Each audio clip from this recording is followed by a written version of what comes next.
Baik, saudara, saya akan menyapa Pastor Joshua Tewu. Terima kasih, Pastor Joshua Tewu. Sama-sama, Pastor. Shalom, Ya, shalom. shalom. Shalom. Saya belum pernah bertemu, dan ini adalah pertama kali saya menyapa, dan saya percaya saja, tidak tahu apa yang akan disampaikan oleh Pastor Joshua Tewu. Saya percaya bahwa di ADT kali ini Tuhan ingin melalui Pastor Joshua Tewu berbicara kepada semua anak-anak Tuhan yang ada dalam program Aku Ditolong Tuhan.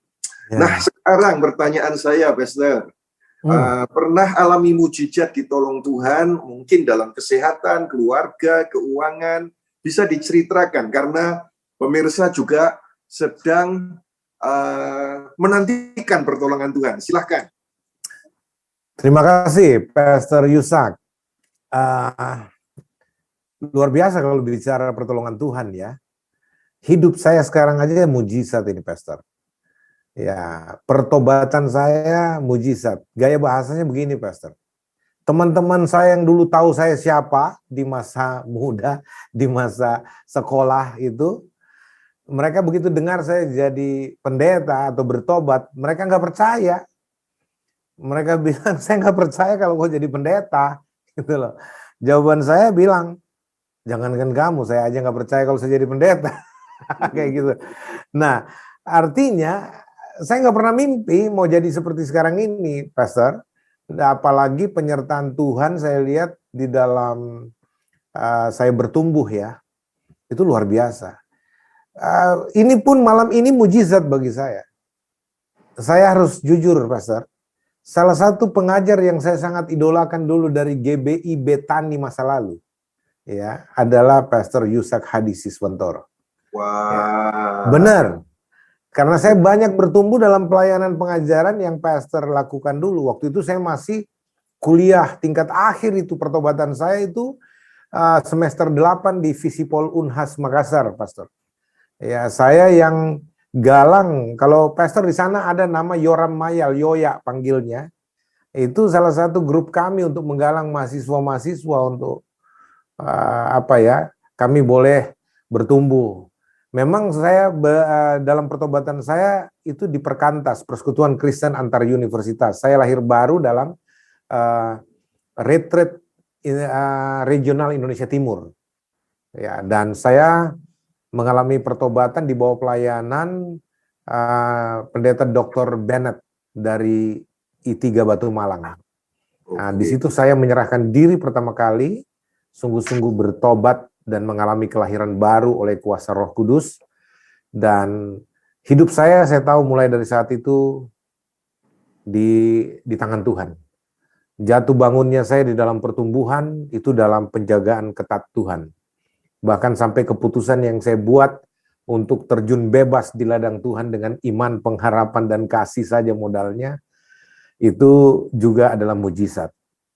Nah, kalau secara pribadi, Pastor, kalau dibilang saya ini mengalami banyak pertolongan Tuhan, wow. Sejak saya memutuskan melayani Tuhan, saya nggak pernah ganggu lagi keluarga saya, masalah keuangan, masalah apa-apa. Karena saya perlu memenangkan keluarga saya yang boleh dikata Kristennya KTP banget. Ya, yang malu saya kalau saya menunjukkan bahwa saya ini Kristen lahir baru, tapi ternyata saya masih ditopang oleh keluarga. Nah, sejak itulah saya memperlihatkan bahwa Tuhan saya hidup. Satu persatu orang tua saya mengalami jamahan Tuhan. Ya, waktu saya ingat ini juga lucu. Jadi saya sejak lahir baru itu, Pastor, saya suka berdoa tengah malam. Tapi tidak ada tempat saya berdoa, jadi saya kadang-kala di ruang tamu. Ruang tamu itu biasa tempat lewat orang tua saya kalau ke toilet ke belakang, lewat di situ juga. Jadi papi saya itu boleh dikata anti Pantekosta banget, Pak. Jadi waktu dia lihat saya berdoa sambil nangis, saya nungging, saya berlutut, saya ditendang, Pak. Jadi saya terguling itu, kaget juga, saya pikir saya sudah mengalami revival apa itu. Ya, jadi waktu saya Kalau ditendang, Antikosta berarti dari denominasi apa? kami dulu di GPIB, Gereja Protestan Indonesia bagian Oke, Barat. oke. Iya, boleh dikata mami saya itu penatua sumur hidup tanda kutip ya, Oke. GPI sampai sekarang masih diaktifkan. Tapi sudah saya dengar sudah ini karena umur yang sudah sangat sepuh. Nah, lalu singkatnya Pastor, ayah saya mengalami kelumpuhan setengah badan setelah besok pagi bangun. Saya nggak cerita detailnya aja karena singkat saja.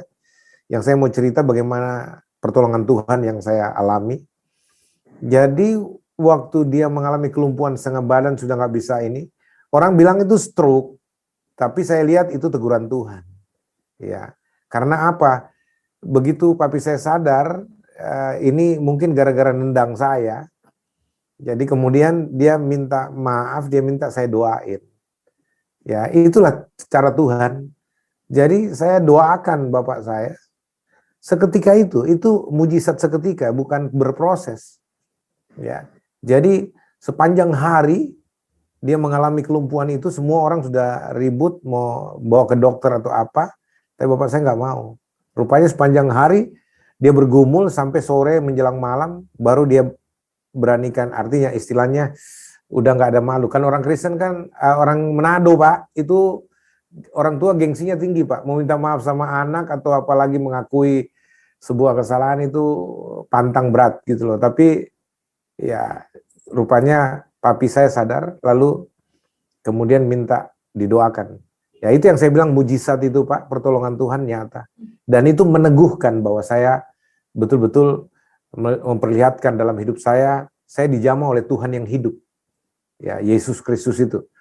Lalu hal yang kedua, saya alami ketika anak saya umur 3,5 tahun, sudah di Jakarta ini, sudah pelayanan. Ini saya melihat bahwa pertolongan Tuhan luar biasa. Kami ada mau pergi retreat ke Sela Bintana. Ya, tapi kemudian istri saya mempersiapkan makanan untuk di perjalanan, pergi ke pasar.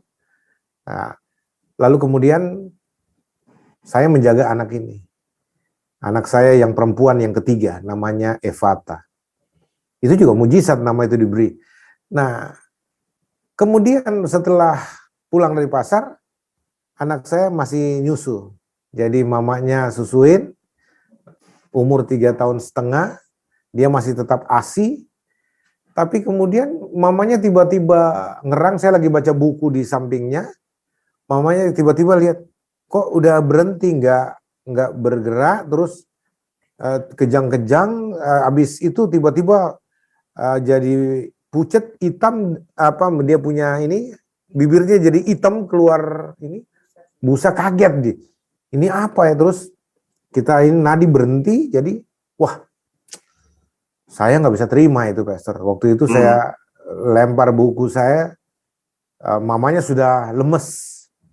Saya gendong anak saya berdoa, saya bilang, itu, wah, itu di usia berapa? Ya, di usia berapa?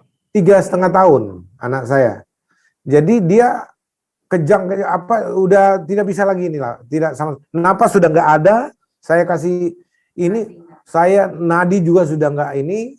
Saya lalu kemudian jadi, waduh, saya tiba-tiba ada semacam protes kepada Tuhan. Saya teriak waktu itu, saya bilang, Tuhan, saya nggak terima. Ya, kalau anak saya engkau panggil, pamitlah, jangan begini caranya, saya nggak mau, saya nggak terima, saya bilang. Tapi di hati saya, kamu perang gitu loh. Di hati saya bicara, kamu jangan gitu, perang aja. Saya mulai tengking Pak, Pastor Yusak, saya mulai tengking, dalam nama Yesus, roh kematian, roh maut, keluar. Saya apa saja yang saya bisa lakukan, doa saya perang betul. Bahkan terakhir saya bilang, ketika mereka nangis, saya marah. Jangan nangis. Diam semua, panggil nama Evata. Bilang Evata pulang. Jadi udah orang lihat Pak, saya udah kayak orang gila teriak-teriak berdoanya. Saya bilang Evata pulang. Pulang nak. Jangan ikut siapapun yang panggil, malaikat siapapun pulang. Ya, papi sayang kamu, tidak ada yang sayang kamu selain papi, mami. Pulang, jangan ini, pulang. Roh mautnya dalam nama Yesus. Saya udah kayak orang gila, saya gendong Pak. Udah, itu 1,5 jam, Pak. Ya, saya bahkan tetangga udah pada datang karena dengar ribut-ribut kan, pikir apa teriak-teriak. Lalu jangan ada yang masuk, tutup semua pintu, jangan ada yang masuk. Wah, mereka pikir barangkali saya udah stres, udah kayak apa, ini kayak udah, puji Tuhan Pak. Jadi saya dikagetkan, dikejutkan ketika saya kayak mengalami setrum gitu. Anak saya bergoncang di badan saya, lalu kemudian Pastor, kemudian dia bersuara. Waktu dia mulai bersuara, saya panggil, Mami, lihat Eva tadi ini. Jadi sejak itu Pak, walaupun kami sempat larikan lagi ke rumah sakit, takutnya karena mungkin ada ketelan apa atau apa. Tapi sampai rumah sakit, saya ingat dulu Profesor Sapa yang tanganin, waktu dia kasih luminal apa semua, tapi justru tambah ini, tambah proaktif, jadi super aktif karena obat itu bekerja, karena pikirnya 1,5 jam itu pendarahan tidak ada di otak, itu bisa apa, mau dicoba dibantu secara medis. Tapi ternyata obat itu membuat dia jadi semakin kayak, akhirnya diberhentikan, dia normal Pak. Dan saya akhirnya beri kesaksian di kalangan itu, saya bilang luar biasa. Bagi saya Pak, itu mujizat kebangkitan mulai dari anak saya. Dan saya banyak mengalami mujizat lain dalam perjalanan pelayanan saya di Tanah Toraja, di berbagai tempat, belum santet, belum segala macam. Saya udah hadapi semua dan saya tahu bahwa Tuhan yang saya layani, Tuhan yang hidup, Yesus Kristus namanya. Wow, keren. Mungkin tidak banyak yang mendengar kesaksian ini, tetapi puji Tuhan, beruntung aku ditolong Tuhan bisa mendengar kesaksian Pastor Joshua Tewu semacam ini. Dan beliau bisa berkata, Ebenezer, sampai hari ini Amin. Tuhan sudah Menolongku. Dan Bible menyebutkan Tuhan yang sudah berbuat baik kepada kita, siapapun saudara, Dia akan melanjutkan kebaikannya sampai kita bertemu muka dengan Tuhan. Amin. Di dalam Yesus Kristus. Amin. Luar biasa. Dan kalau Pastor Joshua Tewu ditolong Tuhan, saya sangat percaya siapapun yang berharap Tuhan nggak kecewa. Amin. Siapa yang percaya Tuhan nggak akan dipermalukan. Amin. Nah, lanjut sekarang.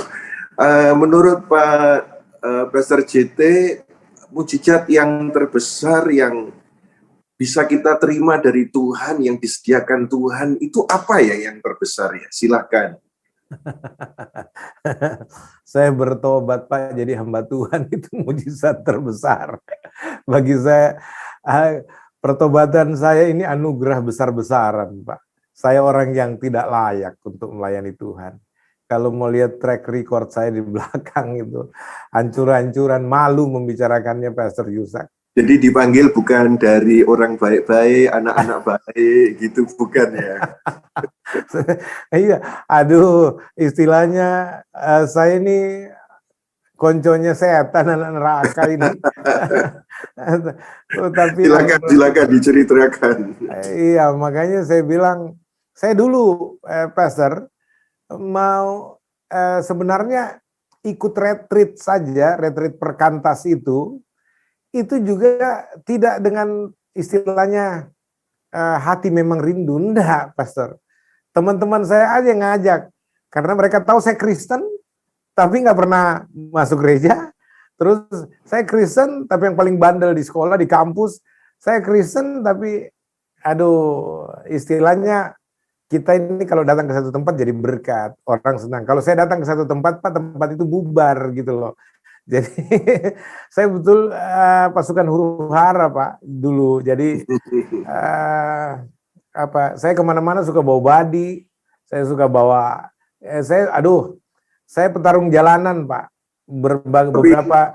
Tapi kalau disaksikan semacam ini, jadi saya ingat tokoh-tokoh di Bible, mereka sendiri menganggap dirinya nggak layak, dirinya nggak mampu, tetapi ternyata itu malah calon menjadi orang yang dipakai Tuhan luar biasa. Wah, saya belum berani bilang saya dipakai Tuhan, luar biasa. Masih terus diproses Tuhan, Pak Pastor.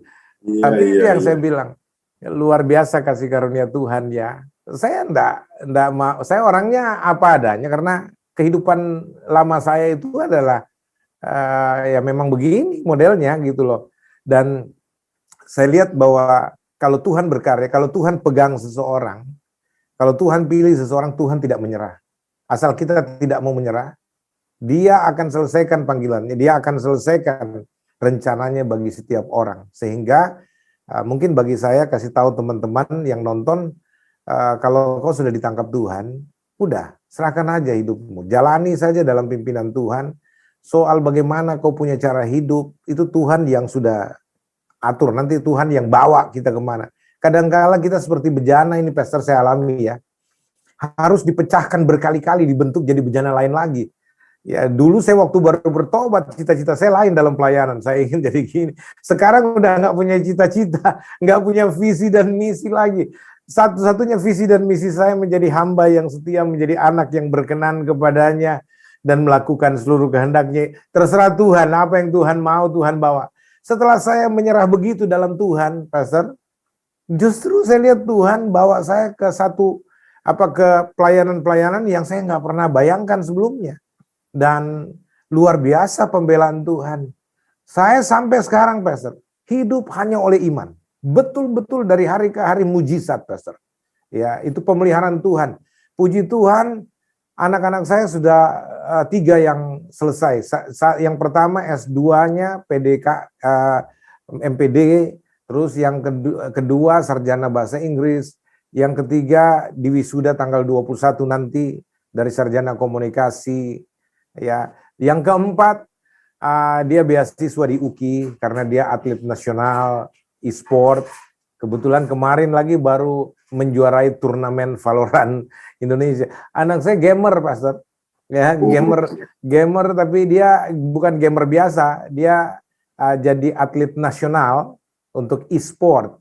Ya, jadi dia juara Indonesia, juara 1 dan dia juara 3 Asia, dan nanti setelah ini dia menang kemarin juara 1 lagi, dia akan ke Amerika untuk mewakili Indonesia. Dan tapi dia nggak mau ganti namanya, dia namanya itu Hagai Kristen Yesjurun-Tewu, dia nggak mau disingkatin, dia kasih pasang Kristennya Yesjurunnya. Dan saya bilang sama anak saya yang bungsu ini, ingat kalian semua anak saya, Pastor, anak perjanjian. Saya bilang, kalau Tuhan kasih saya anak, saya kenapa begitu? Karena ya cerita masa lalunya banyak, Pastor tahu lah. Saya bilang kalau Tuhan kasih saya anak, semua anak saya serahkan ke Tuhan untuk menjadi hamba Tuhan. Apapun pemakaian Tuhan atas mereka. Saya mau mulai dari saya nih, dengan istri saya, generasi saya ke bawah nih, adalah generasi yang melayani Tuhan. Karena di atas saya ini, perdukunan, perjudian, segala macam itu di atas saya, Pastor. Saya mau mulai dari saya, yang Tuhan tangkap, itu sampai ke bawah anak cucu saya, itu semua adalah generasi yang melayani Tuhan.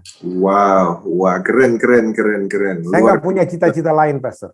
Puji gitu. Tuhan, puji Tuhan. Ini sesuatu yang dirindukan oleh banyak orang. Jadi tadi disebutkan mujizat terbesar ya pertobatan, mujizat terbesar ya diselamatkan. Ya. Tetapi ternyata setelah diselamatkan ada lagi target yang diinginkan untuk dicapai supaya generasi setelah Pak Yosua ini anak-anak tidak perdukunan tetapi semua melayani Tuhan. Amin, itu. Wah, saudara yang dikasihi Tuhan, biarlah ini menjadi mimpi kita. Dan kalau kita mimpi sendiri seperti pungguk merindukan bulan. Tetapi kalau kita mimpi bersama Roh Kudus, yang tidak mungkin menjadi mungkin. Mimpi yang besar dengan mimpi yang kecil sama-sama nggak bayar. Kalau kita beli rumah gede dengan beli rumah kecil, lebih murah rumah kecil. Tetapi kalau mimpi besar, mimpi kecil, sama-sama tidak bayar. Sebab itu mimpi besar saja, karena Tuhan kita besar, Dia akan lakukan perkara yang besar. Thank Itu you, betul. Pastor Joshua Tewu. Puji Tuhan, puji Tuhan. Betul itu, Pastor. Makanya saya bilang, saya suka dalam doa saya dan orang tahu cara saya berdoa. Tuhan itu ahli dalam merealisasi mimpi anak-anaknya. Yes. Yang pakar dalam mewujud nyatakan impian cita-cita kita. Jadi jangan takut bermimpi, jangan takut berangan-angan, jangan takut. Karena angan-angan kita nggak kosong. Impian kita nggak kosong. Kenapa? Karena kita punya Tuhan yang hidup, yang mampu mewujud nyatakan semua mimpi anak-anaknya. Amin. Wah, semua yang sedang mengikuti tayangan ini, biarlah temukan kebenaran dan dapatkan motivasi untuk saudara bukan menjadi pesimis, apatis, a priori, tetapi engkau punya optimisme bersama dengan Tuhan. Kau pasti ditolong Tuhan. Oke, lanjut Pastor. Sekarang ada orang yang bertanya-tanya, memberitakan Injil itu apakah yang diberitakan itu cuma berita kesembuhan saja, berita berkat saja. Nah, sebetulnya memberitakan Injil itu apa sih yang diberitakan? Silahkan. Baik, bagi saya Injil ya sesuai dengan arti kata Injil itu dari kata evangelion atau euangelion, dualisme ini kan ada yang bilang euangelion, ada yang bilang evangelion, dari dasarnya adalah berita sukacita, kabar baik. Ya, dan bagi saya kabar baik yang dunia tunggu-tunggu adalah perubahan hidup seseorang. Itu yang pertama. Jadi orang yang katanya terima kabar baik, terima Yesus sebagai Tuhan dan Juru Selamatnya, Tuhan yang mampu merubah kehidupannya mulai dari paradigmanya dan pola hidupnya, lifestyle-nya, adalah Tuhan yang juga dirindukan untuk bekerja dalam diri setiap orang yang melihat, menyaksikan orang-orang yang dirubahkan Tuhan. Mereka ingin jadi seperti itu. Nah, Injil kalau tidak memprovokasi orang untuk berubah melalui diri seseorang yang telah mengalami perubahan, itu bukan Injil. Bagi saya, Pastor, Injil itu harus nyata dalam hidup orang yang telah berubah oleh kabar baik itu, oleh Injil itu. Ya, jadi kalau dia katanya beritakan Injil tapi tidak ada buah pertobatan yang dihasilkan, orang-orang tidak dimenangkan bagi Kristus, itu bukan Injil. Bagi saya, Injil ada sesuatu yang merubahkan. Ya, baiklah merubahkan orang pribadi itu sendiri untuk orang lain juga berubah melalui dia yang telah berubah. Nah, sehingga bagi saya yang namanya Injil itu adalah apa yang saya bilang, lifestyle kita, cara hidup kita, kita menampilkan hidup yang baru, yang orang lihat, yang berbuah, prestasi-prestasi terbaik yang dihasilkan, dan di mana kita berada orang-orang diberkati, apa yang kita lakukan orang-orang diberkati, walaupun memang ya kita tidak berharap semua orang senang terhadap kita, tetapi ada buah yang kita bisa munculkan. Pastor begini, saya mau ini singkat saja, cerita singkat sedikit bahwa ya ada ayat yang saya dari dulu juga pegang itu, yang berkata, apakah engkau melihat orang-orang yang cakap dalam pekerjaannya, di hadapan raja-raja mereka akan berdiri, bukan di hadapan orang-orang hina.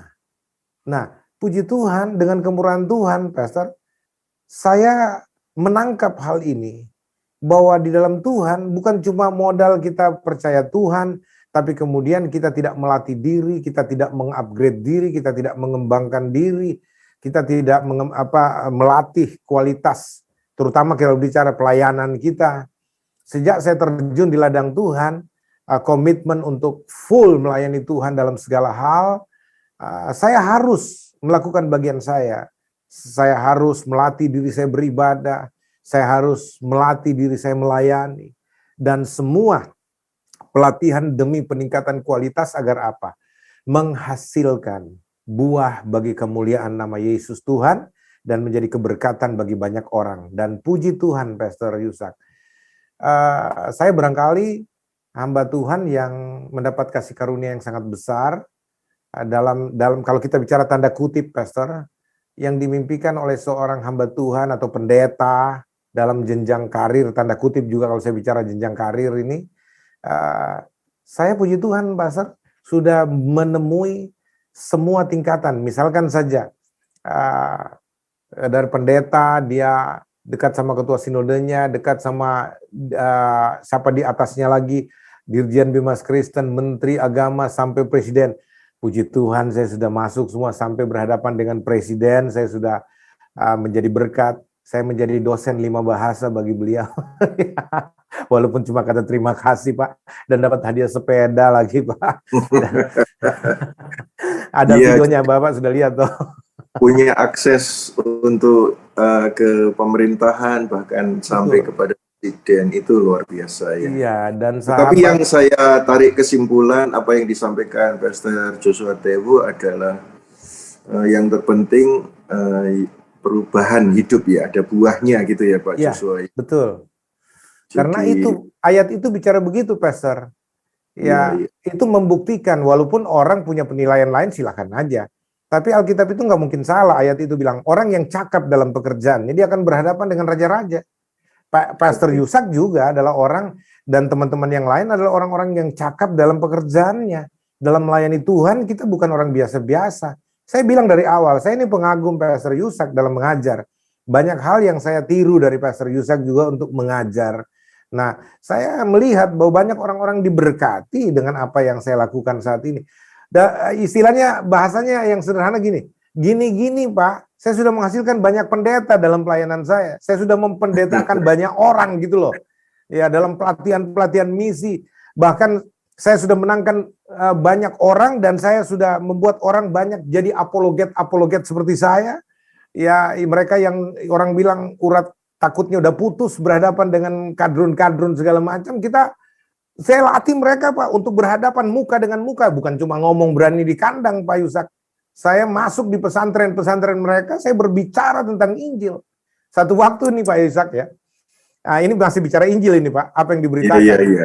Ya, jadi saya diundang oleh sebuah pesantren di Bilangan, Jakarta Timur. Pesantren ini memang misinya jelas, mengislamkan Asia Pak, bukan cuma Indonesia.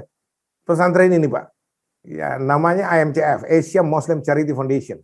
Nah, sorry, kalau saya bicara begini, mereka sudah tahu semua, nggak ada masalah. Karena ini juga sudah terbuka kesaksian sebelumnya. Tapi bukan itu yang saya bicara.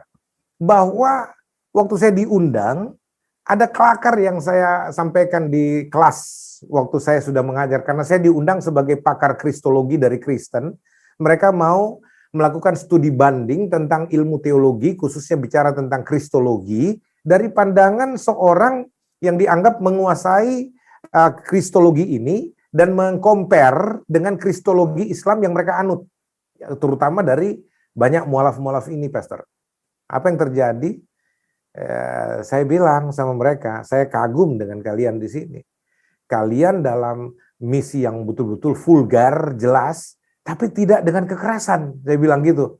Karena apa? Kalian melalui jalur pendidikan, dengan jalur edukasi, kalian bermimpi untuk mengislamkan Asia dan Indonesia. Saya kagum, saya bilang itu luar biasa, ya. Karena kalau kalian memang anggap menjadi Islam itu menjadi rahmatan lil alamin, menjadi berkah, dan Anda pasti masuk surga dan sebagainya, dan ini misi untuk menjadikan semua orang bisa menikmati rahmat Tuhan Allahmu ya. Saya bilang gitu waktu itu, Pastor. Nah, saya pun ada di sini, saya bilang sama seperti kalian gitu loh. Ya, sebagai hamba Tuhan yang yakin bahwa melalui Yesus Kristus Tuhan itu ada keselamatan, di luar Yesus nggak ada keselamatan, dan kalau orang percaya Yesus mereka diberkati Tuhan, ada jaminan kepastian masuk sorga, dan kalau kita melakukan apa yang diperintahkan oleh Yesus, itu luar biasa indahnya. Dan saya mengalami itu, dan saya juga mau semua orang di dunia ini mengalami hal yang saya alami. Makanya saya berdiri juga di hadapan semua kalian para santri, para ini, untuk apa? Untuk mengkristenkan saudara, supaya saudara juga percaya kepada Yesus. Tahu nggak Pastor, mereka tepuk tangan semua. Ya, karena apa namanya, kita berbicara menghormati apa yang mereka perjuangkan, saya hormati, saya bilang luar biasa bahkan. Bahkan saya bilang Pastor, sama teman-teman pendeta, kalau banyak orang murtad, lepaskan imannya dari Yesus, bukan salah pemurtadnya, bukan salah mereka yang berusaha memurtadkan orang Kristen. Yang salah gereja-gereja nggak memberikan landasan yang kuat, landasan iman yang kuat, sehingga begitu gampangnya orang murtad melepaskan iman dari Yesus. Nah, itu yang saya saksikan soal bagaimana pengalaman memberitakan Injil, Pastor. Oke. Ya, selain mujizat kesembuhan mengikuti setiap pelayanan penginjilan itu. Oke. Jadi Pastor Joshua tadi menceritakan tentang pelayanan memberitakan Yesus dan menguasai kristologi, semuanya berpusat kepada Kristus karena kabar baik itu memang adalah Yesus. Betul ya Pak Joshua? Amin. Karena Injil yang disampaikan kepada dunia ini tidak bisa tidak, memang kabar baik itu adalah Yesus Kristus yang mati di Golgota, dikuburkan, bangkit pada hari ketiga, dia naik dan dia janji mau membawa kita semua yang percaya kepada Yesus. Karena itu Pastor Joshua Tewu konsentrasinya adalah memberitakan Kristus kepada siapapun supaya mereka juga diselamatkan. Wow, luar biasa. Tetapi tadi disebutkan memberitakan Yesus, memberitakan Kristus. Mengapa ada yang sesama internal kita ada yang saling menjelekkan ya, seperti nama-nama yang muncul di YouTube, media sosial itu, bagaimana ya mereka dengan vulgar berkata jelek tentang sesama pemberita Kristus ya. Kalau menurut Pastor Joshua seperti apa itu? Sebelum saya jawab itu, Pastor, ada satu hal yang juga kayaknya indah perlu disampaikan. Ya, pengalaman saja tentang penginjilan itu, karena nama Yesus yang menjadi pusat pemberitaan kita.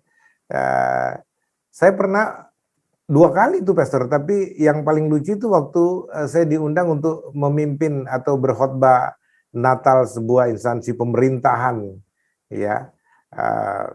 Nah, kemudian panitia Natalnya itu bilang begini, Pastor, Pak Joshua, kan sebentar datang gubernur, sebentar datang, ya kalau Pak Menterinya jadi datang dan sebagainya. Jadi tolong Pak, nggak usah sebut-sebut nama Yesus, ya, karena kan mereka bukan Kristen Pak, gitu loh. Ya cukup Bapak sebut Tuhan atau Allah, tapi nggak usah sebut nama Yesus katanya. Saya bilang, kalau saya tidak sebut nama Yesus, saya berkhianat. Karena nama itu saya jadi orang. Karena nama itu saya jadi hamba Tuhan. Karena nama itu saya bertemu dengan Anda dan bertemu pejabat-pejabat negeri ini.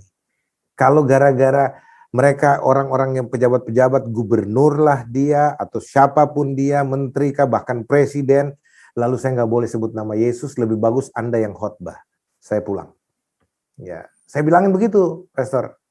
Lalu dia bilang, bukan gitu Pak, tapi kan kita harus menjaga. Loh, justru di waktu-waktu acara Kristen seperti Natal, Paskah, inilah ada pejabat yang mau datang, itulah tempat mereka untuk mendengar siapa Yesus. Tidak mungkin kita mau bicarakan Yesus di tempat-tempat lain yang tidak pada konteksnya. Mereka justru mau datang, apalagi mau datang di awal, pendeta mau khotbah, dia sudah ada di ruang VIP tunggu. Itu berarti mereka mau tahu apa sih sebenarnya ajaran Kristen, berita Natal apa sih itu yang pendetanya sampaikan. Nah, momentum itu terus kita mau hilangkan karena kita ketakutan dan sebagainya. Saya bilang kalau saya nggak sebut nama Yesus, saya pulang. Kalau saya dilarang, Anda aja yang khotbah atau pilih pendeta lain, silakan. Ya, akhirnya dia diam, ya terserah Bapak aja lah. Kami cuma bicara. Waktu saya khotbah, Pak, selesai khotbah, tahu nggak gubernurnya itu, Pastor? Itu gubernur boleh dikata sepanjang dia pidato, itu khotbah saya dikutip terus, bahkan nama Yesus disebutkan dari bibirnya. Haleluya, saya bilang, lah itu komitmen saya jadi orang, saya jadi manusia gara-gara Yesus, masa saya nggak mau sebut nama Yesus? Kira-kira gitu, Pastor. Setuju, sangat setuju, karena Injil itu sendiri adalah kabar baik, itu Yesus, memangnya Yesus, dan Yesus adalah sumber keselamatan itu sendiri, dia jalan keselamatan, dia adalah segala-galanya. Jadi pemberitaan Injil ya pasti Yesus, betul ya Pak Joshua ya? Yesus. Nah, kalau sama-sama Yesusnya, kenapa kok bisa berbeda-beda? Dan kemudian pemberita Yesus satu, pemberita Yesus lainnya saling menyalahkan, saling menjelekkan. Silakan. Kayaknya pertanyaannya mulai menjurus ini. Kalau begitu Pastor, memang saya punya versi jawaban sendiri sih. Artinya 2 Korintus 11 ayat 4. Bisa dibuka nggak supaya kita bisa baca sama-sama nih? 2 Korintus 11 ayat 4 di situ Pastor. Secara singkat, secara intisari kalau bisa dibuka silakan, tapi saya ucapkan saja ini ayat kursi bagi saya hafal mati di 2 Korintus 11 ayat 4. 4 ya. Memang kamu sabar saja terhadap orang yang datang memberitakan Yesus yang lain, yang tidak pernah kami beritakan, atau memberikan roh yang lain yang tidak pernah kamu terima, dan Injil yang lain yang tidak pernah kamu dapatkan. Silakan. Iya, jadi sejak dari zaman Paulus masih hidup, saya sudah ada orang yang memberitakan Yesus yang lain, ya, Injil yang lain, roh yang lain, ya, apalagi zaman sekarang bukan lagi ada, Pastor, banyak, gitu loh. Nah, salah satu hal yang saya tidak bisa lupakan dalam peletakan dasar iman saya yang Tuhan izinkan menerima pengajaran dari sejak masa awal saya bertobat adalah figur Yesus yang ditanamkan begitu kuat di dalam benak saya. Sehingga Yesus betul-betul menjadi kultus. Yesus betul-betul menjadi Tuhan saya. Yesus betul-betul menjadi Elohim saya. Yesus betul-betul menjadi penguasa saya. Yesus menjadi segala-galanya dalam hidup saya. Dan semakin lama saya bertumbuh, pengenalan akan Tuhan itu semakin kuat dalam diri saya. Berdasarkan apa? Bukan karena saya kuat belajar buku teologi dan sekolah di STT sekolah-sekolah teologi terkenal di luar negeri. Ya, bukan itu. Bahkan saya kalau mau jujur semua ini teolog-teolog ini Pastor, mereka semakin lama sekolah teologi semakin jauh dari ajaran Alkitab. Walaupun klaimnya Alkitab. Ya, karena apa? Urusan mengerti Alkitab bagi saya Pastor, bukan soal berderet-deretnya titel doktor kita atau sekolah tinggi teologi misalkan di luar negeri. Bahkan saya bilang, di samping planet pun, di samping sorga pun STT-mu, kalau Tuhan tidak buka pikiranmu, tidak menerangi mata hatimu, tidak memberikan engkau karunia yang namanya roh hikmat dan wahyu, engkau tidak bisa mengenal Tuhan. Karena tidak ada orang yang bisa mengenal Tuhan dengan upayanya sendiri, lalu kemudian berkata, nah ini dia nih, gara-gara gue berusaha keras nih, makanya gue bisa kenal dan gue bisa tahu ini Yesus yang benar. Enggak. Yesus yang benar hanya kita bisa kenal kalau dia menyatakan dirinya kepada kita. Kalau dia berkenan menyatakan dirinya seperti yang Simon Petrus mengalami revelation ketika Yesus bertanya dalam perjalanan, menurut kata orang siapakah aku ini? Siapakah anak manusia ini? Mulai masuk reportase masing-masing. Ada orang yang berkata kau Yeremia, ada yang berkata kau Elia, ada yang berkata begini, nabi yang akan datang bla bla bla. Itu kata orang. Ya, Yesus tanya lagi pertanyaan yang sama, tapi menurut katamu.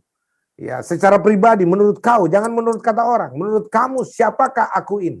Siapakah anak manusia itu? Semua diam. Simon Petrus, ini yang saya bilang mendapatkan pewahyuan, apokalipsis, dibukakan pikirannya, matanya dicelikkan. Lalu dia melihat Yesus tidak lagi seperti orang lain melihat Yesus. Dia mendapatkan anugerah itu. Dia melihat bahwa inilah dia, Mesias yang hidup. Nah, jadi untuk mengenal Tuhan, Pastor, dalam pengalaman saya melayani Tuhan, itu bukan dari usaha hebat kita, sekolah, perbandingan, dan sebagainya. Ya, tetap betul, saya bilang sekolah perlu, tetapi itu tidak bisa diandalkan menjadi jaminan 100% dari teologi tular menular satu dengan yang lain, teologi turun menurun, lalu kemudian menganggap klaim kita terhadap ini pengenalan akan Tuhan ini benar atau tidak. Ada Yesus yang lain loh, konsep Yesus yang lain berabad-abad sudah disampaikan. Makanya saya bilang hati-hati, jangan salah Yesus. Yesus yang benar adalah Yesus yang menyatakan dirinya kepadamu dan membuka pikiranmu, mencelikkan mata rohanimu, dan meneguhkan di hatimu bahwa dialah satu-satunya juru selamat tunggal. Tidak ada yang lain. Dialah Elohim, Yehova Elohim, YHWH yang berinkarnasi karena kasihnya yang amat agung dan luar biasa itu supaya engkau dan saya diselamatkan. Jadi tidak ada istilahnya kalau kita bicara upaya kita sampai kita bisa mengenal Tuhan karena hebatnya kita belajar, kuatnya kita melakukan studi banding dan sebagainya, kuatnya kita menghafal referensi-referensi teologi, dalil-dalil teologi turun-temurun, nonsens. Ya, dan itu sebabnya Alkitab, saya pegang Alkitab betul-betul sebagai anugerah terbesar dalam hidup ini. Semua orang harus mengacu pada Alkitab. Nah, jadi kesimpulan saya, Pastor, kalau kenapa banyak orang berbeda padahal sama-sama memberitakan Yesus? Ya, ada 3 hal mendasar yang sederhana saya sampaikan. Satu, pertama, ya dia cuma belajar teologi, tapi nggak belajar Alkitab sungguh-sungguh. Dia nggak membaca Kejadian sampai Wahyu dalam doa dan penyerahan penuh, dan tidak diperlengkapi dengan anugerah Tuhan untuk memahami Tuhan secara benar. Kedua, kesombongan. Ya, kesombongan itu menjadi selubung yang menutupi mata orang untuk tidak bisa mengenal Tuhan siapa. Ketika dia menganggap dirinya paling ahli, paling tahu, maka disitulah setan bekerja. Dan yang ketiga, yaitu memang ada setan-setan agamawi, Pastor. Ya, ada roh agamawi yang membutakan kita sehingga kita tidak bisa mengenal Tuhan yang benar. Padahal Alkitab jelas-jelas mengatakan Yesus Kristus Tuhan itulah dia yang benar, satu-satunya yang benar, tidak ada yang lain. Ya, dan kita tidak, orang-orang perlu mengalami satu hal yang banyak orang tidak lakukan itu, Pastor Yusak, adalah mengalami Tuhan secara pribadi, mengalami perjumpaan dengan Tuhan secara pribadi, dan mengalami perubahan hidup. Saya menangkap jawabannya, sudah. Intinya adalah mengalami Tuhan secara pribadi. Tadi disampaikan Pastor Joshua bahwa karena ada Yesus yang lain, karena ada Injil yang lain, karena ada roh yang lain. Nah, siapa sebetulnya yang bisa menimbang bahwa itu Yesus lain, Injil lain, roh lain? Kalau seandainya si A menimbang, oh ini Yesus lain, Injil lain, roh lain. Tetapi yang si B berkata, enggak, ini Yesus yang benar ini, yang mati di kayu salib, yang dikuburkan, yang bangkit pada hari ketiga. Nah, pandangan si A, si B itu berbeda. Lalu ada kecenderungan untuk saling menjelekkan di sosial media itu seperti apa ya, Pastor Joshua ya? Karena dalam hati kecil saya itu, karena saya pelayanan penggembalaan dan saya pelayanan church planting ke kota-kota, ke pulau-pulau, bahkan ke negara-negara, itu ada satu kerinduan, janganlah kalau di sosial media saling menyerang. Nah, pandangan Pastor ya apa? Iya, sebenarnya Pastor Yusak ya, saya sendiri pun ya sedikit rasa bersalah lah karena jadi bereaksi. Ya, tadinya teman-teman semua kagum sama pelayanan saya ketika saya berhadapan dengan orang-orang di luar kekristenan ya.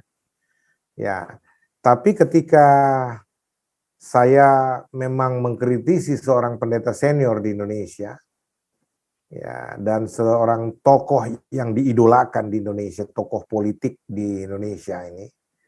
Ya, kemudian di situ sebab-sebabnya ada orang yang ya istilahnya kalau saya mau bilang orang-orang fanatik dengan tokoh-tokoh ini, dengan teologi yang dianutnya, dan menjadi pengikut fanatik dari tokoh politik yang digandrunginya, yang kemudian melihat saya seolah-olah berlawanan dengan mereka, dan akhirnya itu menjadi semacam alasan untuk menyerang.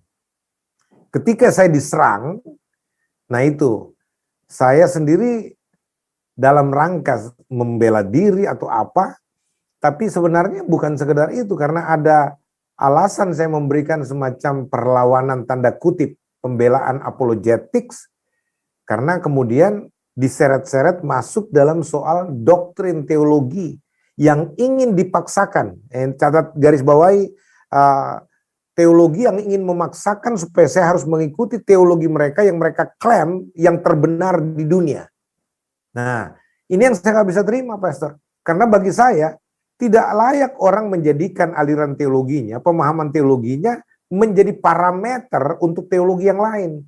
Saya sampai bilang di beberapa YouTubers yang lain, saya bilang, loh, Anda siapa yang mengangkat diri menjadi polisi teologi bagi semua teologi yang lain dan menganggap teologi yang paling benar dari semua, sehingga kau bebas menghakimi teologi karismatik, teologi Pantekosta, teologi Injili, lalu Anda mengklaim diri teologi terbenar di dunia, ya, teologi yang turun dari sorga.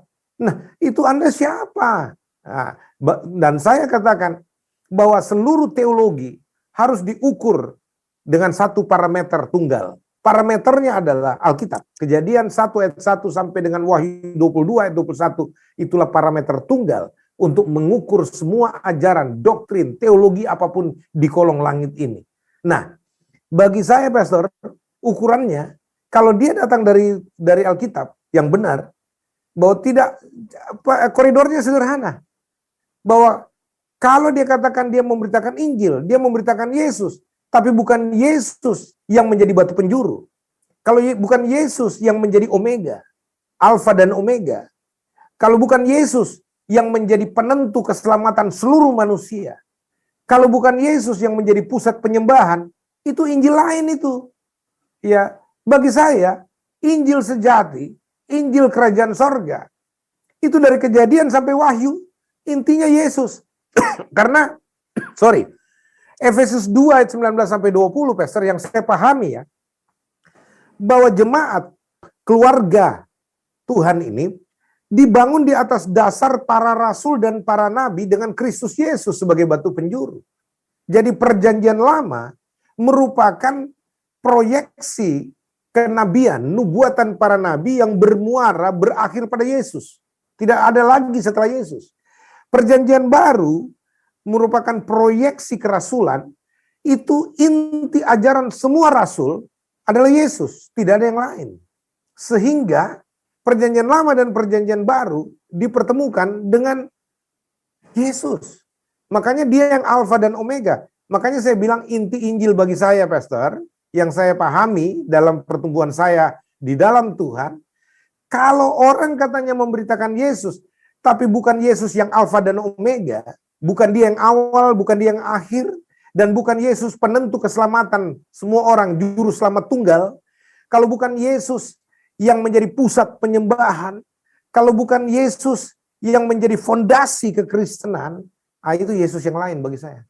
Saya menangkap apa yang disampaikan Pastor Joshua, saya menangkap. Tadi Pastor Joshua berkata, karena ada aksi, maka kemudian ada bereaksi. Nah, sekarang siapa yang akan menghentikan aksi-reaksi yang sudah seperti bola salju, yang semakin membesar, dan orang melihat mana yang bereaksi, mana yang membuat aksi. Nah, itu yang pertama. Yang berikutnya, Pastor Joshua tadi berkata, asal keluar dari Alkitab, dari Bible. Nah, tapi kenyataannya, Pastor Joshua, Bible-nya sama. Tentang baptisan saja kan beda. Ada baptis persik saja cukup, ada baptis harus selam, ada yang tidak sempat baptis pun selamat, karena baptisan bukan syarat keselamatan. Kan beda-beda. Padahal Bible-nya sama. Lalu tentang kedatangan Tuhan, juga beda-beda loh. Rapture itu pre-tribulasi, ada mid-tribulasi, ada post-tribulation. Padahal Bible-nya sama. Tentang keberadaan manusia, Bible-nya sama. Ada yang percaya dikotomi, ada yang percaya trikotomi. Tentang mujizat juga beda-beda. Ada yang berkata cessationism, ada yang berkata continuationism, yang cis berkata sudah berhenti mujizat, yang continue, yang masih berlangsung sampai hari ini. Padahal Bible-nya sama. Lalu saya tertarik tadi Pastor Joshua berkata tentang karena ada aksi, bereaksi. Lalu nanti ada aksi lagi. Nah, kalau seandainya ternyata Bible-nya sama, juga pemahamannya beda-beda, lalu ada aksi, ada reaksi, dan seterusnya, nah, dianggap ada Yesus yang lain. Nah, kalau seandainya bukan jago kandang, kenapa dia tidak menyerang yang menganggap Yesus bukan Tuhan, yang menganggap Yesus tidak mati, itu kan Yesus yang lain. Betul. Kenapa tidak berani ngomong itu sesat, tetapi yang di dalam sesama keluarga saling menyesatkan? Silakan, Pastor Joshua. Ya, ya itu Pak, yang saya bilang Pastor, bahwa banyak orang sesama Kristen dia berani serang, dia berani lawan. Tapi kalau yang non-Kristen, dia mau bilang sesat aja takut, nggak berani. Kan Yesus yang lain itu ya. Iya, padahal itu Yesus yang lain kan. Ya, saya dalam satu acara perdebatan terbuka, itu saya ditanya oleh seorang ustadz muda. Kalau saya nggak percaya Alkitab, saya nggak percaya Yesus, apa yang bisa dibuat Yesus bagi saya? Saya bilang cuma satu kata buat Anda kalau Anda tidak percaya Yesus, nggak percaya Alkitab, mampus. Ya, lalu mereka sampai bilang astagfirullahaladzim. Ya, tapi saya uraikan. Kenapa saya bilang mampus kalau Anda tidak mau percaya Yesus? Karena sudah dikasih tahu bahwa juru selamat tunggal itu hanya Yesus, tidak ada yang lain. Dan cara sorga menyelamatkan manusia melalui Yesus. Anda tidak punya cara, manusia tidak tahu bagaimana cara menyelamatkan dirinya sendiri. Yang tahu menyelamatkan engkau adalah Tuhan yang menciptakan engkau. Dia tahu bagaimana caranya menyelamatkan atau memperbaiki kerusakanmu, bagaimana menyelamatkan engkau karena Dia yang menciptakan engkau. Dan pencipta ini telah menyediakan satu cara Anda diselamatkan atau jalan keselamatan melalui iman percaya kepada Yesus yang telah berkorban ganti kita. Udah segala macam kita sampaikan, terus Anda tetap menolak. Itu yang saya bilang, mampus alias mati konyol. Udah dikasih tahu, gak mau terima ya urusan kamu. Itu yang pertama. Soal saya berkali-kali Pastor berhadapan mau dengan debat resmi ataupun debat jalanan, ketemu orang terus orang bilang debat tidak menghasilkan. Saya bilang saya ngerti dunia perdebatan teologis itu memang untuk lawan debat itu tidak ada harapan. Tetapi itu akan menjaga banyak orang yang ragu-ragu imannya, yang ambigu ketika mereka mendengar kepastian kita memberitakan Injil kebenaran, Injil kerajaan sorga itu. Mereka diselamatkan, mereka tidak jadi murtad, mereka tidak jadi kawin. Pernah ada yang telepon, Pastor, tidak jadi kawin. Karena apa? Tadinya dia mau kawin, pindah agama. Tapi setelah mendengar penjelasan saya yang mantap berbicara tentang Yesus, Tuhan, tidak ada yang lain, juru selamat tidak ada yang lain. Dia diteguhkan dan dia putuskan untuk tidak jadi kawin. Itu berarti terhadap orang di luar. Di luar, oke. Di luar ya. Ya. Oke. Nah, menurut Pastor Joshua, apakah memungkinkan dari perspektif Pastor Joshua, apakah memungkinkan di dalam kekristenan itu internal orang Kristen seandainya ingin menjelekkan atau ingin mengatai, apakah memungkinkan ada rasa takut atau ada rasa sungkan atau ada rasa hormat seperti kepada kalau kita tidak berani menjelekkan Muslim atau Hindu atau Buddha atau Konghucu. Nah, apakah mungkin sesama Kristen di dalam keluarga Tuhan ini tidak saling menjelekkan begitu di sosial media? Menurut Pastor Joshua? Kan terhadap Muslim tidak berani, terhadap Hindu, Buddha kita hormati. Nah, kenapa sesama saudara kok saling menganggap diri benar, menjelekkan satu dengan yang lain? Saya kepengen bertanya, apa mungkin setelah satu periode itu tidak ada lagi semacam itu karena kita saling menghargai, mau dikotomi, mau trikotomi, kita saling menghargai, mau post, mau pre-tribulation, kita saling menghargai, mau percek, mau bab selam, kita saling menghargai. Apakah memungkinkan ya, Pastor ya? Kalau dalam hukum iman, tidak ada yang tidak mungkin. Semua mungkin. Tapi mesti harus ada yang memulai ya. Itu saya baru mau bilang, Pastor. Kalau itu harus mulai dari saya berhentilah. Saya nggak usah. Saya tidak akan dan saya juga memang sebenarnya tidak pernah mengecam secara ini ya. Cuma karena jiwa apologetik saya, sehingga saya nggak mau orang lah jadi kabur. Katanya untuk berkelahi diperlukan 2 orang gila. Tapi ternyata banyak ya pendeta yang suka berkelahi, Pak. Jadi bukan orang gila lagi, cuma pendeta. Nah, tapi saya mau menyapa dulu pemirsa Aku Ditolong Tuhan. Maafkan kami, maafkan saya karena saya sendiri bertanya agak ke arah pengajaran.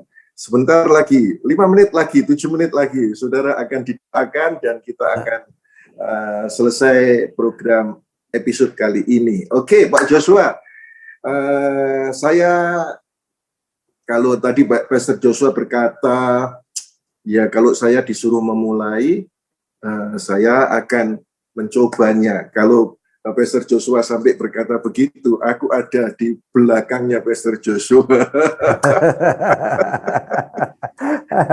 Ya. Karena kan Alkitab bilang gitu, kalau itu bergantung daripadamu, maka berdamailah dengan semua orang. Betul, Walaupun semua orang nggak mau berdamai sama saya, Pak, ya nggak apa-apa. Saya memaafkan mereka, mengampuni mereka, dan artinya saya bilang, saya selalu katakan, sebenarnya dimulai dari soal konteks, Pak, bahwa saya menginginkan orang memahami konteks penginjilan saya, perjuangan saya. Karena kalau kita mau bicara tentang penginjilan, misi, kita nggak bisa bawa-bawa ajaran teologi kita di dalam ladang misi. Yang orang butuhkan nama Yesus, figur Yesus, kuasa Yesus, bukan teologi turun-temurun kita yang kita mau jual di lapangan misi. Bagaimana bisa Pak Yusak, Pastor, kalau kita mau bicara tentang memenangkan orang-orang non-Kristen, kita bicara teori trikotomi dan segala macam dikotomi dan sebagainya yang pendeta aja sendiri pusing, bingung menjelaskannya, apalagi orang lain gitu loh. Tapi kalau kita beritakan tentang Yesus dan kuasa kasih Tuhan Yesus menjamah mereka, itu yang dibutuhkan di ladang misi. Dunia membutuhkan Yesus. Kalau ada orang yang belum kenal Yesus, dia dari kepercayaan lain, agama lain di jalanan, lalu kita beritakan Yesus, dia mau terima Yesus, percaya dengan hati, mengaku dengan mulut Yesus Tuhan. Wow, itu kan sesuatu yang sudah luar biasa. Luar biasa. Tapi bagaimana kita bisa memenangkan orang kalau kita bilang begini, misalkan, dan itu sebabnya saudara harus lah itu teknis internal gereja, mau tafsirkan masing-masing silahkan aja. Tapi dunia butuh Yesus. Ya itu saya sudah mulai jadi tinggi nih Pak. Sorry Pastor. Ini gaya seorang.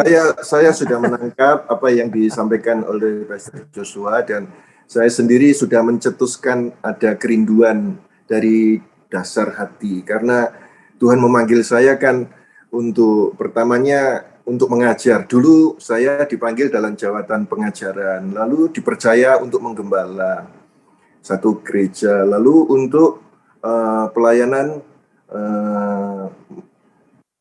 kerasulan, pelayanan jawatan rasul, menanam gereja di kota A, kota B, pulau A, pulau B, negara A, negara B, sampai di mana-mana. Nah, dari jawatan pengajaran, jawatan gembala, jawatan rasul, bukan saya mendeklar saya rasul, bukan.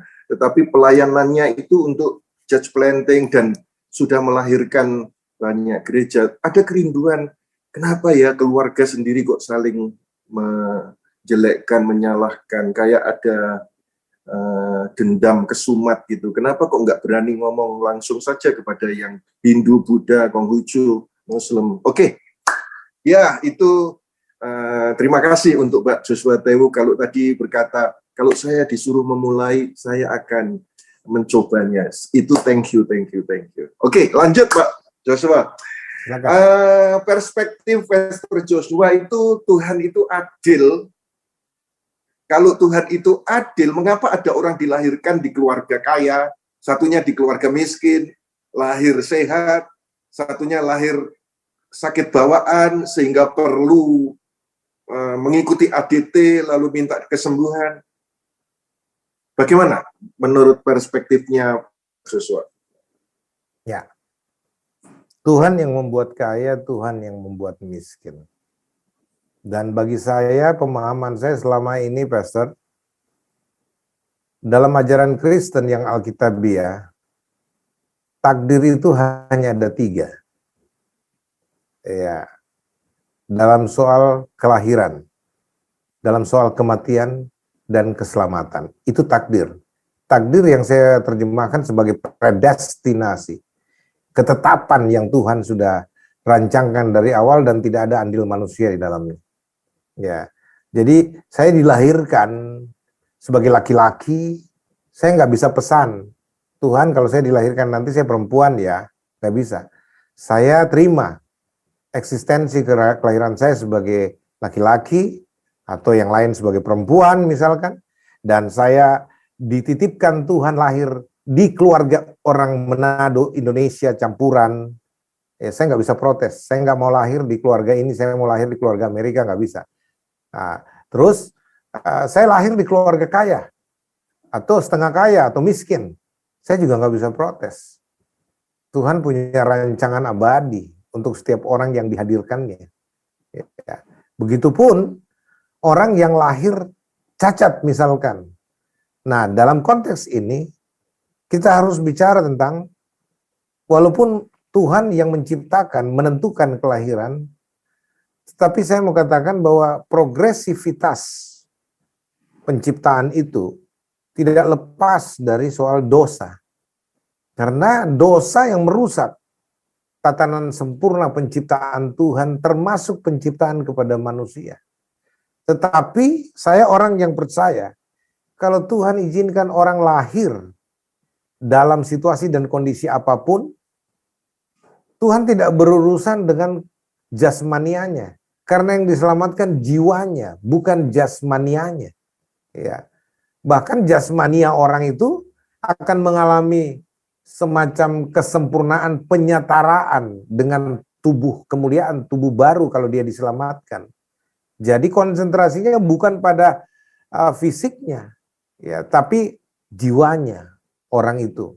Nah, sehingga kalau mau menjawab hal ini, Pastor, secara pemahaman yang tanda kutip Alkitabiah, memang tidak ada sempurna untuk jawaban yang mutlak benar dan bisa diterima oleh semua pemikiran. Tetapi yang saya yakini seperti itu. Bahwa kelahiran adalah takdir. Kematian adalah takdir. Tidak ada orang yang bisa menolak kematian. Tapi soal di mana dia mati dan kemana dia setelah mati, itu sudah menjadi urusan keselamatan. Artinya begini, keselamatan itu ditentukan Tuhan dan tidak ada orang yang bisa menetapkan cara penyelamatan lain selain yang ditetapkan Tuhan. Sehingga bukan soal lahirnya dan bagaimana dia lahir dan situasi dan kondisi kelahirannya. Tapi ujungnya, waktu dia mati, dia kemana? Nah, itu masuk dalam kerangka takdir yang ketiga. Soal salvation, keselamatan. Jadi keselamatan seseorang itu ditentukan oleh Yesus. Nah, kalau orang dia cacat atau apapun dia menerima Yesus, wah, dia diselamatkan dan dia mengalami akan pembaruan. Oke, iya, dapat pencerahan. Berarti kalau dilahirkan di keluarga kaya atau keluarga miskin, jangan berkata Tuhan tidak adil. Kalau dilahirkan dalam keadaan normal atau mungkin ada bawaan, jangan berkata Tuhan nggak adil. Karena di dalam perjalanan toh bisa yang miskin bisa diberkati, yang sakit bisa disembuhkan. Tetapi yang terakhir tadi jalan satu-satunya itu yang tidak bisa dirubah, Yesus. Betul. Ya. Yesus. Keren. Terakhir sekarang, Pastor Joshua. Ya. Apakah orang yang belum percaya Yesus bisa terima mujizat, disembuhkan dan diberkati olehnya Yesus? Yang saya mau arahkan ke fokus sempit adalah disembuhkan secara badan, jasmani. Tidak percaya Yesus, belum percaya Yesus, lalu dia bisa enggak diterima mujizat? Bisa. Dan saya mengalami banyak hal, orang-orang belum percaya Yesus sudah disembuhkan. Justru lewat kesembuhan atau mujizat yang dia alami, itu membawa dia kepada Yesus. Gitu loh. Itu beberapa ini tidak masuk dalam kerangka teori teologis. Tetapi Tuhan bisa bekerja di semua keadaan. Ya, banyak orang-orang yang sebelum terima Yesus, dia mengalami banyak mujizat. Saya orang yang banyak mengalami mujizat. Saya berkali-kali maut mengangkat mulutnya untuk saya, Pastor. Kalau mau dibilang kalau bukan Tuhan, sudah lama mati saya, Pastor. Ya, saya dikeroyok orang dengan parang, saya dikejar-kejar dengan badik, Pak, segala macam. Saya dikepung, waduh, banyak kematian menghinggap. Saya digigit ular, Pak, ular berbisa. Nggak mati-mati, Pak. Saya digigit anjing gila, Pak. Jadi iya, bahkan setan gila gigit saya juga, saya nggak mati, Pak. Ya. Dan mujizat yang saya alami itu kalau ditulis dalam buku itu mungkin menarik sekali tuh, kesaksian Pastor Joshua dari awal tadi sampai sekarang yang mujizat itu.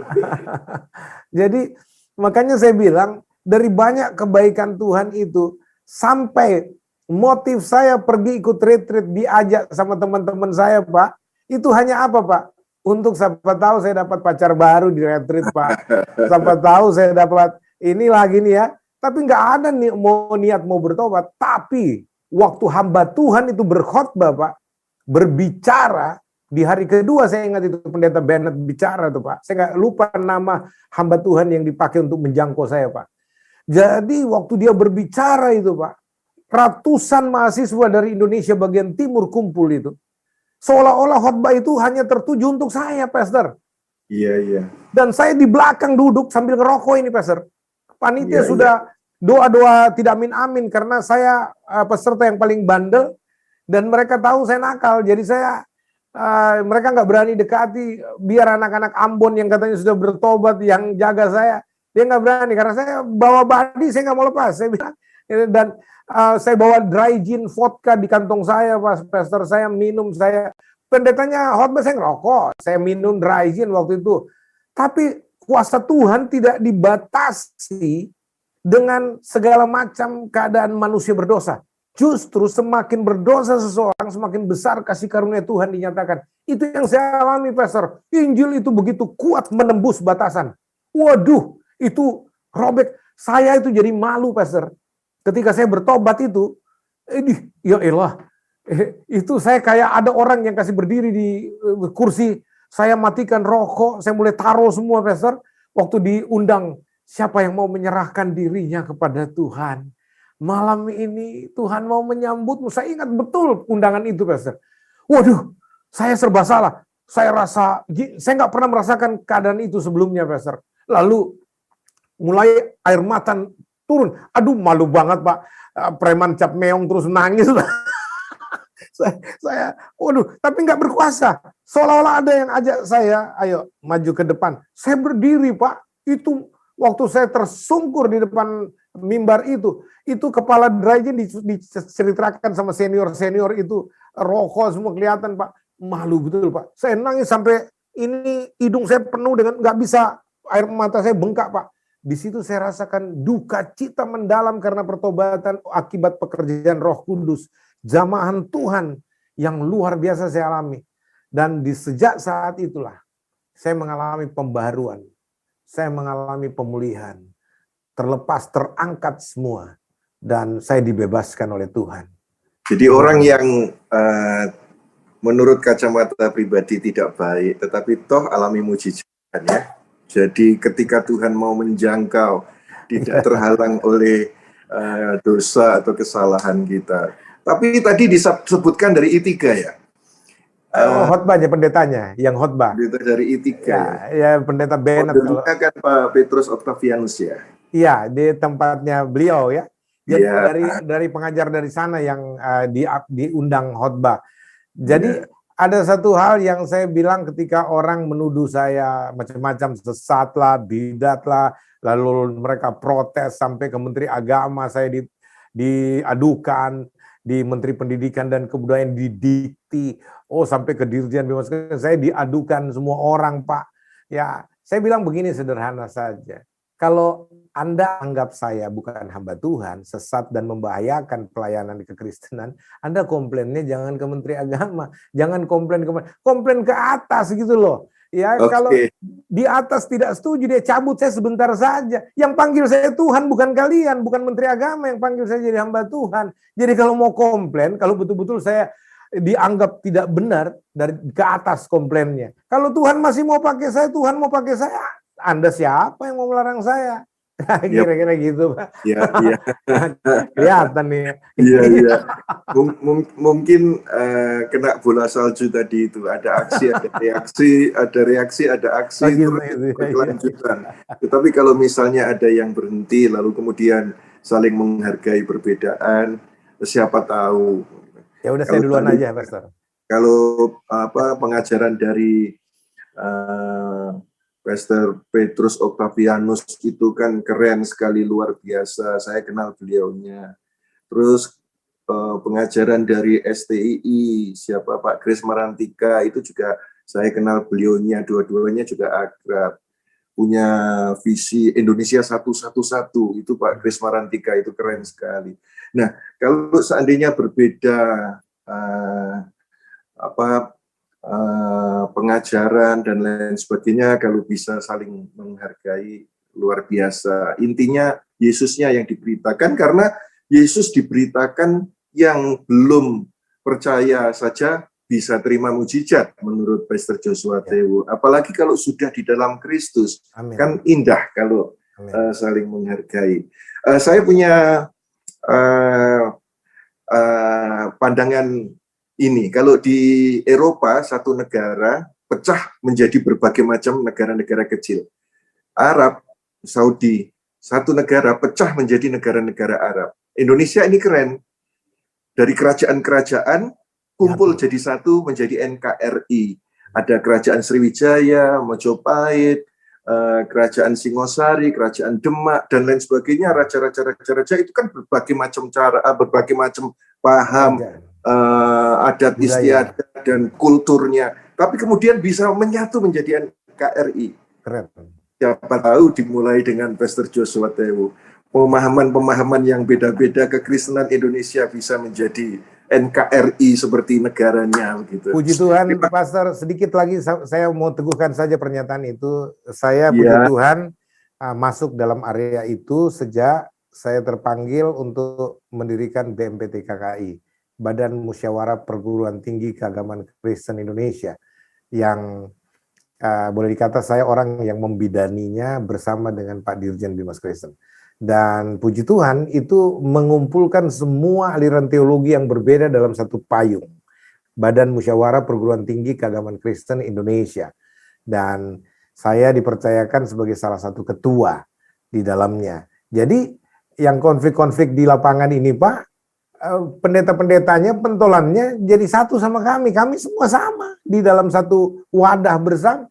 Waktu kita kumpul nggak ada masalah ini. Kita semua ini dari paham yang berbeda. Bahkan saudara saya Dr. Benjamin Intan dari Reform, orangnya Pak Stephen Tong, dari I3 Pak Roland Octavianus, ada Pak Stefri Lumintang, ada Wakil Karismatik, banyak ini, Arya Sesupit, dan tokoh-tokoh seperti dari STII, Kris Marantika, banyak, Pak Yeremia Sumbut, dan semuanya. Kami nyatu, Pak, semua. Bahkan ketua umumnya kita percayakan Erastus Sabdono, yang kontroversial di dunia. Ya, tapi kita bisa nyatu, Pak. Dan ini yang anugerah. Dan saya bilang, puji Tuhan, Pak Yusak, gini-gini Tuhan percayakan saya untuk menyatukan teologi di Indonesia. Karena apa? Saya mau mulai, Pak. Saya merendahkan diri untuk merangkul dan ya sowan kepada semua tokoh-tokoh teologi untuk ngajak yuk, nyatu yuk, bikin rumah besar bersama supaya kita bisa berbicara.